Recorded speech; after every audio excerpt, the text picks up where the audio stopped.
Hi everyone, welcome back to my channel. Today I got the chance to watch an incredible movie. It was Spider-Man Homecoming.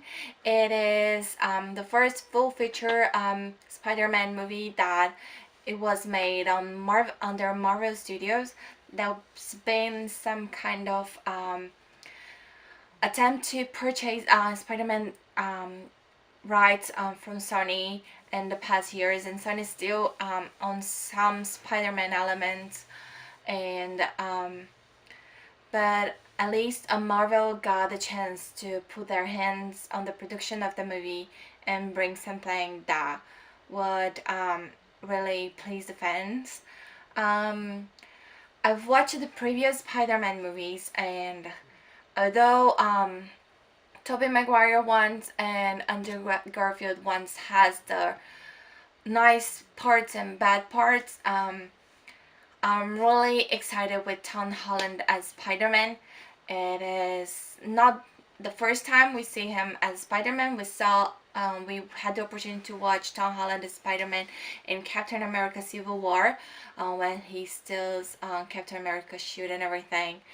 And it was great because they did all the introduction for the spider bites and everything on that movie, so it wouldn't be repeated to the point that we would start this movie the same way that most of the other ones started, with Spider-Man being bitten by the spider and discovering his powers. So we already know that he is a Spider-Man. So the movie shows us Peter Parker as a school student, and his attempt to be as great of a superhero as the Avengers.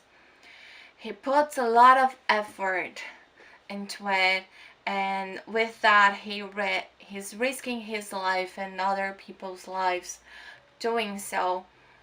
And he ends up with an argument with Tony Stark, where Tony Stark takes back his suit, and he kind of felt disappointed because he realized that he's trying to be a hero, but he's still learning, so he's not a full hero yet. Which is nice because it really shows how I always felt like Peter Parker was. Peter Parker is not like a full hero like Captain America. He is a boy that makes mistakes, and he just tries to fix them, and sometimes in an impulsive way, sometimes he considers the consequences, but it's like a mix of feelings. And Tom Holland, it's kind of like a fanboy character, but and I think that has to do with a theory that says that Peter Parker is actually the little boy from Iron Man 2 or 3, and so that he grew up with a lot of admiration for the superheroes, and that's why he's a big of a fanboy. But I was glad that Tom Holland also could pull off the quirky side of Peter Parker, and also the nerdy side. He is like a teenager, good-looking star, but he looked nerdy. I could believe that he was nerdy on this movie. And then which is great because I think he got the best of both worlds, and that's what I didn't see in Tobey Maguire. He was nerdy but not as quirky, and Andrew Garfield was quirky but not as nerdy. So I think Tom Holland will be like a great Spider-Man because he can pull off both sides. So, and then there's Michael Keaton as the villain. Michael Keaton plays the Vulture, which is a big villain in Spider-Man comic series. It's one of the first villains that Spider-Man confronts, and even it's part of Sinister Six, which is a group that get together to fight Spider-Man. And that group has Dr. Octopus that we're already familiar with, the Sandman, and many other like characters. And one of the variations of the group has the Shocker, which is a character in this movie.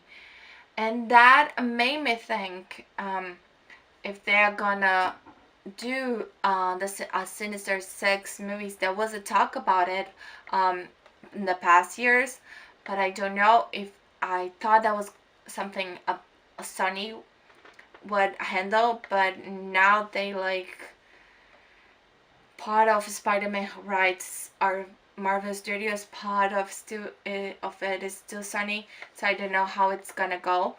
Um, but also, one of the two post-credit scenes gives a hint about a group that is getting together to fight Spider-Man. So the Sinister Six may be a thing. Um, so as I said, there are two post-credit scenes. The first one is the one I mentioned, and the second one has Captain America in it. Is one of the silliest but funniest scenes that I've seen post-credit in Marvel movies. And if you want to wait for it, this is the very last scene after all the credits, so you have to wait everything, even the black screen credits, to watch it. So if you wanna, and if you have time, just stay in the cinema, the theater to the end of it, and you're gonna see what the scene is about. Okay.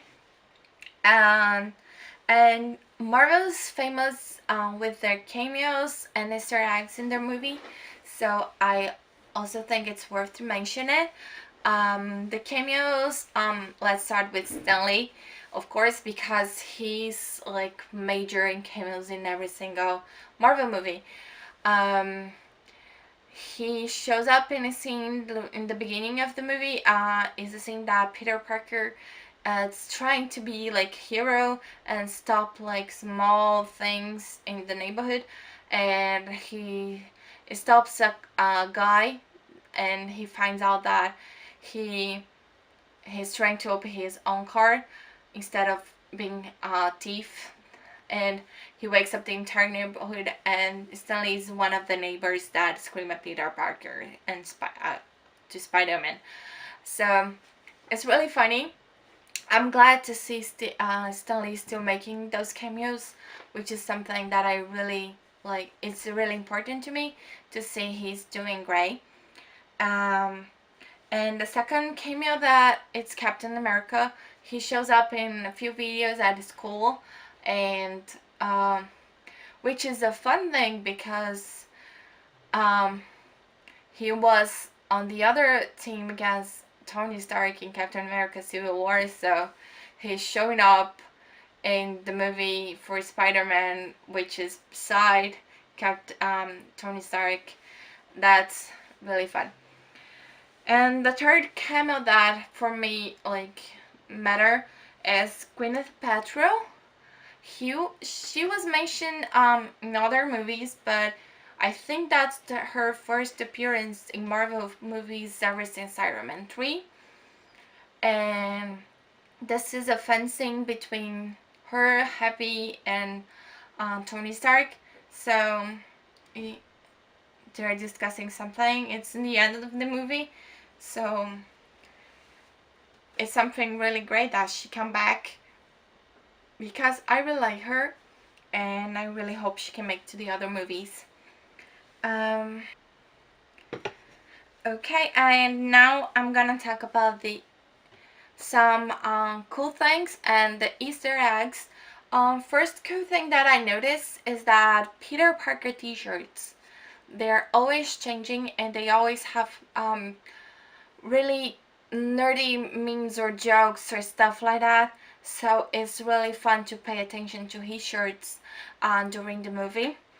It has so many jokes and everything on the t-shirt, so you really should pay attention to that. They have lots of references to other Avengers movies. They even have the Ultron hat in a certain moment. So it shows that they're really trying to connect Spider-Man to all the other Avengers movies, um, which is great. It really feels now that Spider-Man belongs in the Marvel Studios universe.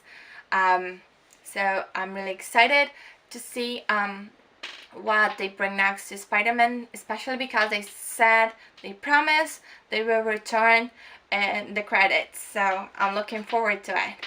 And there are lots of references to the comics, to other movies, like they always mention Friendly Neighborhood Spider-Man, which is a nickname that Spider-Man has in the comic books. And also they have the iconic scene of the Spider-Man using his spiderwebs to put together a vehicle or like a transportation that was cut in half. In this case, it was the State Island ferry boat. So he used the spiderweb to put that together. It has the scene of him hanging upside down, and there's this mention of that he should kiss the girl while doing that. It does the reference to the kissing scenes usually Spider-Man has, that he's hanging upside down, and usually they put like the mask for giving him a kiss. So it has all of that, and it also has two really cool Easter eggs. That the first one, I don't know if it was intentional or not, but it was really great. It was the first time that Spider-Man meets Vulture. He's chasing the car of the Vulture minions and partners, and Vulture grabs him and takes him up to the sky, and Peter Parker releases himself. And then there's a scene that shows Vulture against the moon, and the moon is so yellow, and his silhouette, his shadow, remind me of Batman, which is one of the first Michael Keaton roles, and he did like Batman ages ago, and I really don't know if it was intentional, but it was super cool. And the second one, I think this one is the coolest one because it gives a hint of what will happen in the next movies. On one of the final scenes, it shows the study group for this Peter Parker school, and there is Michelle, which is portrayed by Zendaya, which is gorgeous, but they kind of made her ugly for this movie, which was kind of disappointing, but it was okay. And then everyone calls her Michelle. That's her name, the name of the character.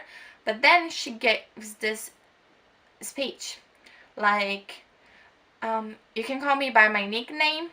It's MJ. Like my friends call me by MJ or something like that. And MJ are the initials for Mary Jane, which is a hint for her actual role in the movies, because I was trying to understand her placement on the whole series, because she is a great name as an artist, so she wouldn't be there just like for nothing, I think. And I really thought she would be like Peter Parker, like romantic partner, but in this movie she wasn't. It was Liz. But that gives a hint that she's probably gonna be the Mary Jane for this series. I don't know if they're not allowed to use Mary Jane's name because of the Sony Marvel Studio issue. That's why they put Michelle. But at least the initials will be the same. And that's it. I hope you like it. If you watch Spider-Man, just let me know. Let me know what you thought. If you see all the Easter eggs, and if you saw some Easter eggs that I didn't. And don't forget to like and subscribe. And I see you soon. Okay? Bye!